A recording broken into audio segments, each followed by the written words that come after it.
Chers camarades du mouvement pour le renouveau,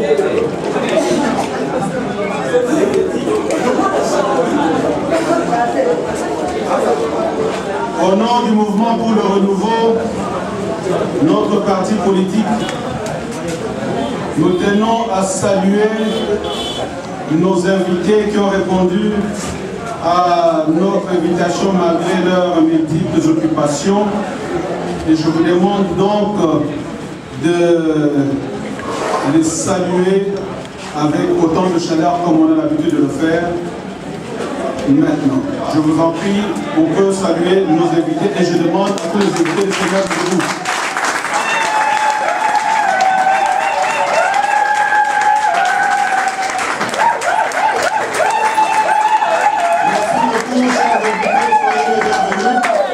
Sentez-vous comme chez vous.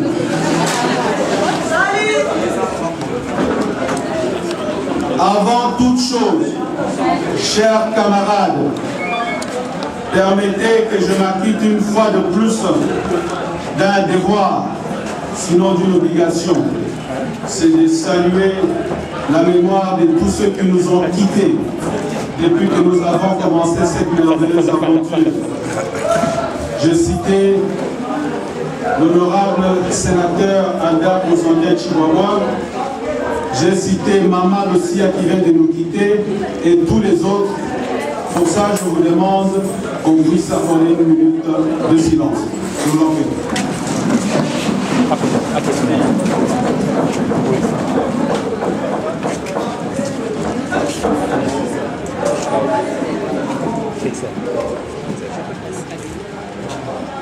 Merci beaucoup.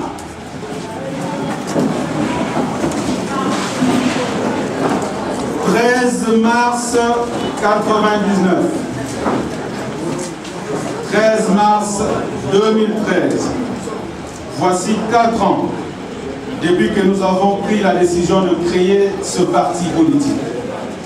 À la fois pour mettre un terme aux conflits qui nous avaient opposés avec nos anciens camarades et aussi pour œuvrer à l'instauration d'un état de droit et puis de justice et de paix. Un État fort et prospère au cœur du continent africain et aussi motivé par l'ambition de régénérer une administration démocratique et libérale, immunisée contre la gangrène de la corruption généralisée et aussi conduire la République démocratique du Congo et son peuple vers un développement social et un progrès harmonieux. Nous sommes lancés dans cette belle aventure, certes, oui, ça n'a pas toujours été facile, mais Dieu nous a fait grâce et on continue notre bonhomme de chemin. Après les élections de 2006, nous avons levé l'option d'œuvrer dans l'opposition politique aux côtés de nos partenaires, tels chairman du MLC, président du MLC et de l'Union pour la Nation, que nous saluons au passage et pour qui nous exprimons notre solidarité, ainsi que d'autres camarades de l'opposition.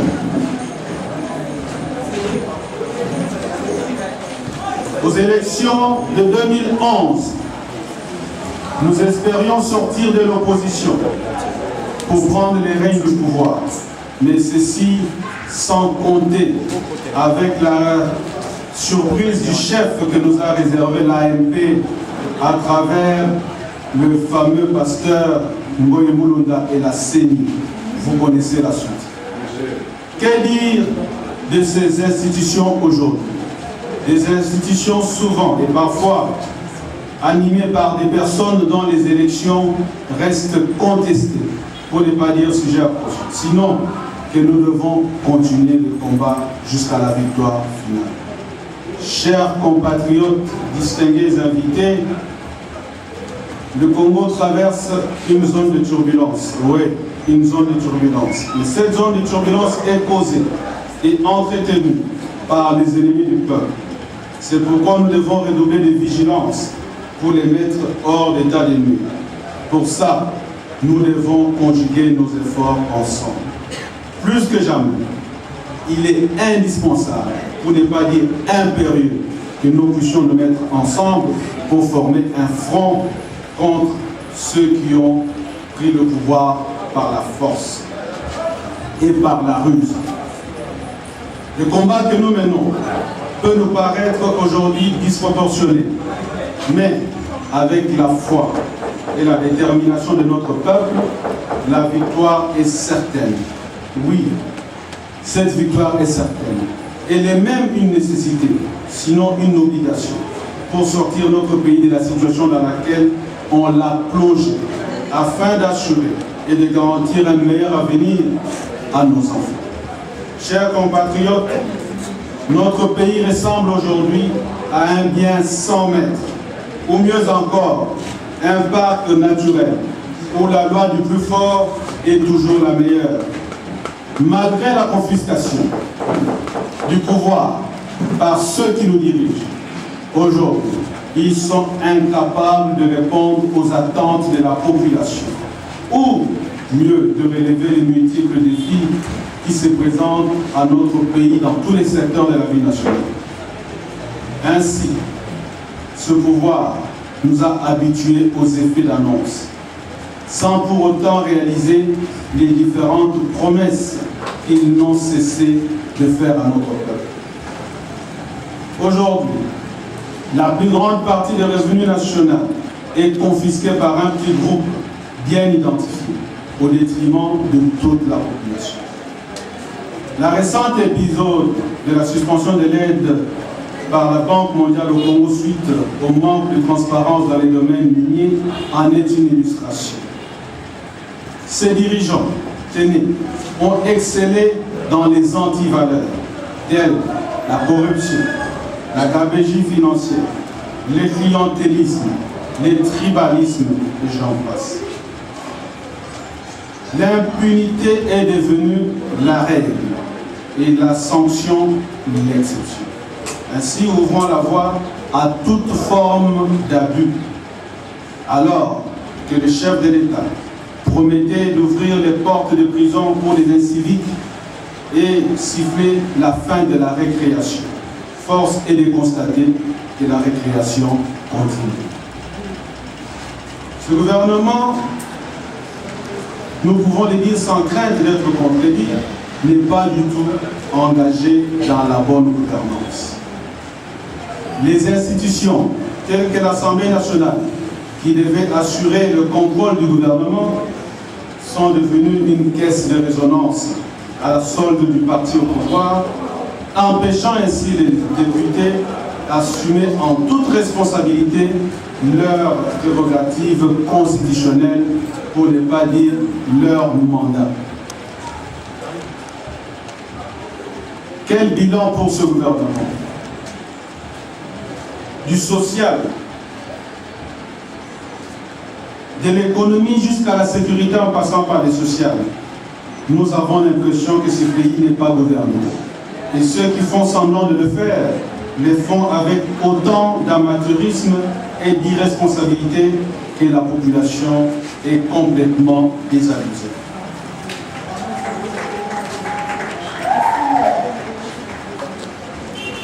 La sécurité, celle-ci est restée préoccupante.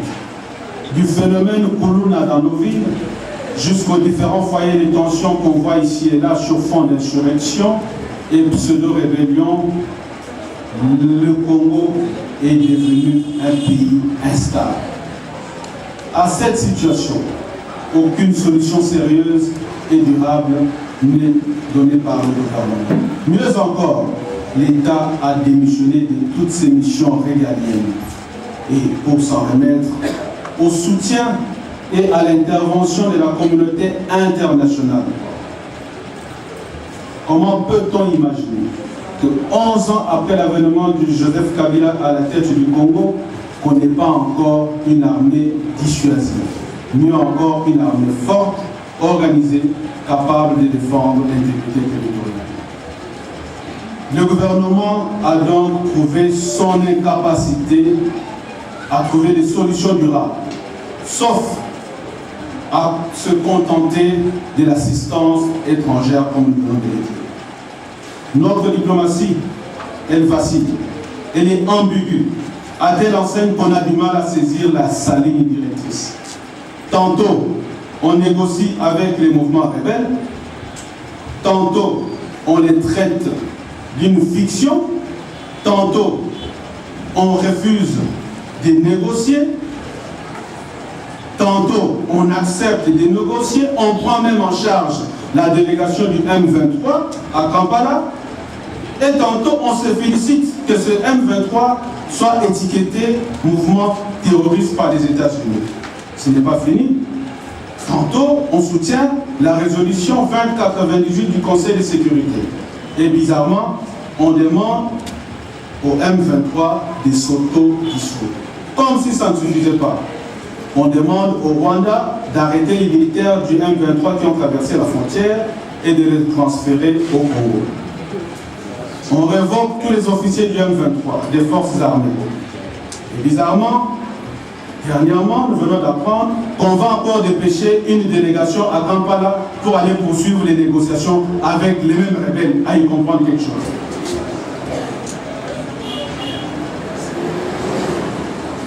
De l'économie. L'économie du Congo est moribonde, au-delà du satisfecit surprenant des autorités congolaises. Les chiffres qu'on nous sert à la longueur de journée contrastent avec le quotidien de la population. Cette population soumise à une paupérisation sans précédent. Elle est livrée à son triste sort. Cette population se verse dans toute forme de débrouillardise pour nouer les deux bouts du monde. Comment peut-on imaginer, avec les discours de la stabilité du cadre macroéconomique, que les prix de produits de première nécessité et les différents services ne font qu'augmenter sous l'œil complaisant et impuissant de ce gouvernement. L'amateurisme de ce gouvernement et son insouciance ne favorisent donc pas une mobilisation optimale des recettes de l'État afin de faire face aux différents défis qui se présentent au pays. Sinon, comment comprendre que notre pays n'arrive toujours pas à mettre de l'ordre dans les secteurs miniers? Comment notre pays n'arrive toujours pas à assurer l'exploitation pétrolière et du gaz méthane dans le Kivu, alors que nos voisins s'y livrent à l'étranger? Peut-on en déduire que c'est par manque de moyens, par manque de volonté politique, ou tout simplement pour répondre à un agenda caché? L'insécurité judiciaire entretenue par ce gouvernement vient plomber le climat des affaires. Ce climat des affaires délétère empêche les investisseurs sérieux à venir investir au Congo, laissant la place aux aventuriers de tous bords qui ont trouvé leur terrain de prédilection pour faire du profit à travers toute forme de magouille, avec naturellement la félicité de certains Congolais avides de bien facile. L'introduction de la fameuse TVA sans encadrement n'a fait qu'aggraver la situation, malmenant davantage le panier de la ménagère. Et l'éducation reste chaotique. Le taux de déperdition scolaire n'a fait que s'aggraver du fait de la situation difficile que traverse la grande partie des parents, incapables d'assumer leurs responsabilités, alors que la gravité de l'enseignement n'est pas respectée par ce gouvernement. Les promesses de construire des écoles dans tous les territoires du Congo sont restées une utopie, sinon une promesse sans lendemain. De la santé, ici aussi, la santé reste le cadet des soucis de ce gouvernement. Les hôpitaux et centres de santé tant promis se font toujours attendre. La justice reste le tendon d'Achille de notre pays.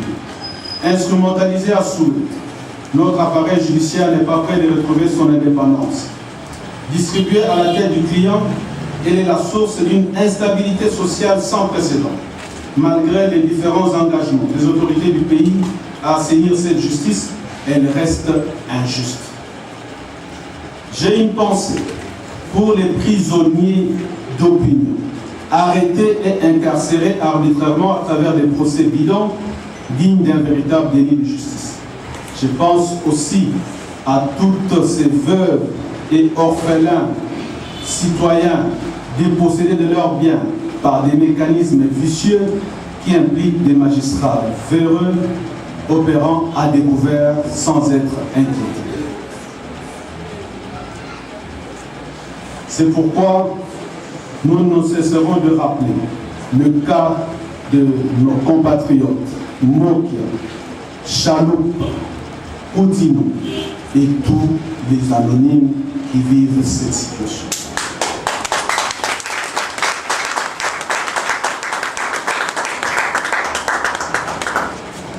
La promesse dans le domaine du transport en commun faite par le gouvernement, le logement, la fibre optique, la bourse d'études et j'en passe, reste du domaine des rêves entretenus par des effets d'annonce et autres artifices. Les infrastructures, à part les quelques artifices qu'on nous présente à travers les ouvrages inachevés et mal réalisés, nous ne voyons rien de sérieux. Par contre, la plupart de ces ouvrages ont fait l'objet de surfacturations scandaleuses qui fait croire que ceci en est tout simplement la première motivation. La lutte anti-érosive est négligible, exposant la plupart de nos vies à une disparition certaine. Le cas du centre nucléaire au campus de Kinshasa menacé par différentes têtes d'érosion reste éloquent. De l'agriculture, au-delà d'une distribution fantaisiste, spectaculaire et sans discernement de quelques tracteurs aux amis et autres courtisans, l'agriculture est loin d'assurer l'autosuffisance alimentaire tant vantée. L'eau et l'électricité, n'en parlons pas. L'eau et l'électricité sont devenues tellement rares, la fourniture étant l'exception et le délestage étant la règle. Comment peut-on imaginer que ces denrées vitales soient devenues aussi rares, hasardeuses pour ne pas dire aléatoires, dans un pays qui regorge des énormes potentialités énergétiques? La jeunesse, abandonnée à son triste sort, est livrée à l'oisiveté qui est à la base de la déperdition scolaire et autres phénomènes malheureux tels que le goulouna et le chien. L'emploi, 96% de la population en âge de travailler est au chômage. Et la situation délétère du climat des affaires est loin d'améliorer cette situation. Cette situation est une véritable bombe sur laquelle notre société est assise aujourd'hui, du fait que ces jeunes qui terminent leurs études seront à la quête d'un emploi demain. Le peuple congolais qui travaille le font dans des conditions exécrables, sans protection de l'État. Ils sont livrés à la merci des employeurs véreux qui les traitent comme du bétail, digne d'un esclavagisme de temps moderne. Les droits de l'homme continuent à être bafoués. Les cas malheureux de Chébert et autres activistes de droits de l'homme, journalistes assassinés par des hommes en uniforme, restent dans les esprits. Chers compatriotes, il y a un temps pour tout. Il y a un temps pour pleurer, un temps pour agir. Il est arrivé le temps d'agir. Il faut agir. Agir pour se réapproprier notre destin par un engagement sans faille à barrer la route aux affameurs du peuple. Pour ça, j'invite mes camarades de l'opposition, la société civile, l'ensemble du peuple congolais à former un front commun contre ceux qui ont pris le pouvoir par la ruse et par la force et qui ne savent quoi en faire aujourd'hui.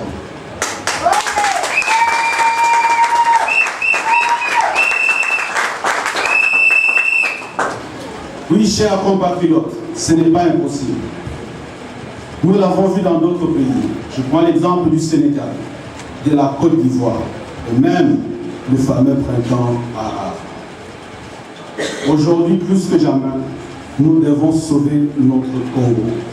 C'est pourquoi nous allons relancer ce mouvement cher à l'archibishop Coutinho dit sauver le Congo.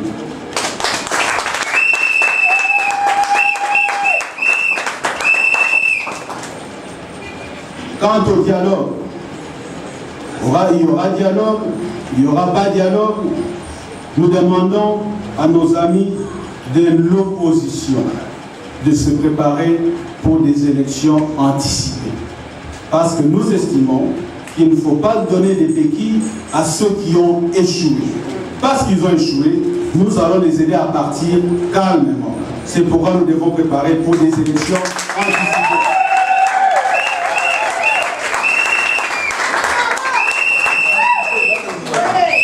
Chers camarades du mouvement pour le renouveau, après ces tableaux que nous venons de peindre sur la situation de notre pays, nous sommes en droit de nous demander pourquoi nous nous sommes engagés dans notre parti Mouvement pour le renouveau. 4 ans après, autant de péripéties, mais beaucoup ont résisté. Au nom de ceux qui ont résisté, au nom de ceux qui ont affiché cet engagement et ceux qui défendent leurs convictions, je vous prie de leur assurer le soutien qu'il faut en se mettant debout pour leur exprimer ce que nous pensons de ce qu'ils font pour tous les membres du parti.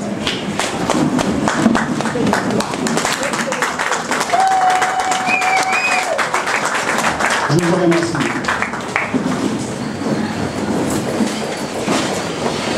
Au mouvement pour le renouveau, nous faisons un peu d'exercice. C'est pourquoi on se met debout parfois, on s'assied pour faire un peu d'exercice parce que nous ne voulons pas dormir. Par maman, botte la biso. Tata, botte la biso. Peuple congolais, botte. Et l'autre, il y a l'Italie. Fête na biso, moula mine eleki, auto joie qui mokano ya kosala parti na biso. Parti oyo ntango ebandaka ezalaka na baninga mosusu. Tango toyokanaka malamu te, tokanaka te tosala tolanda nzela na biso. Bamosusu batingamaki na makambo oyo, bamosusu balembaka na nzela, mosusu kutu Nzambe abenga bango.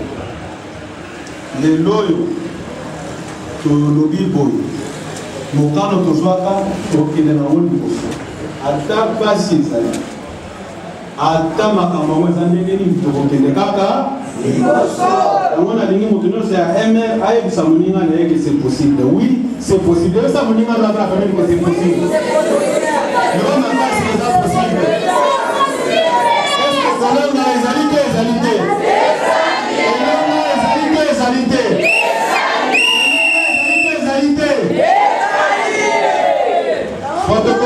Est-ce que c'est il faut sensibiliser. Et en gros, nous avons annoncé que Mikolo Kouaï Bosoto Kosa la première congrès à Bisso.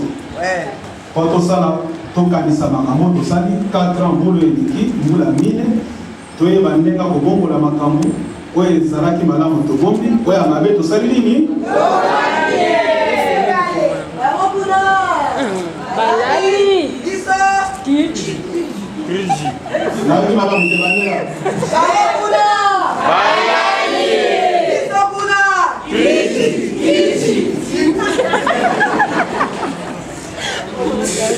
Je ne tiens plus qu'à remercier une fois de plus nos invités, à vous remercier, vous mes camarades du mouvement pour le renouveau, pour cette loyauté, cette fidélité aux idéaux de notre parti. Et je prie les très hauts pour qu'ils vous soutiennent dans toutes vos démarches, qu'ils vous bénissent et qu'ils vous comblent de sa grâce. Je vous remercie.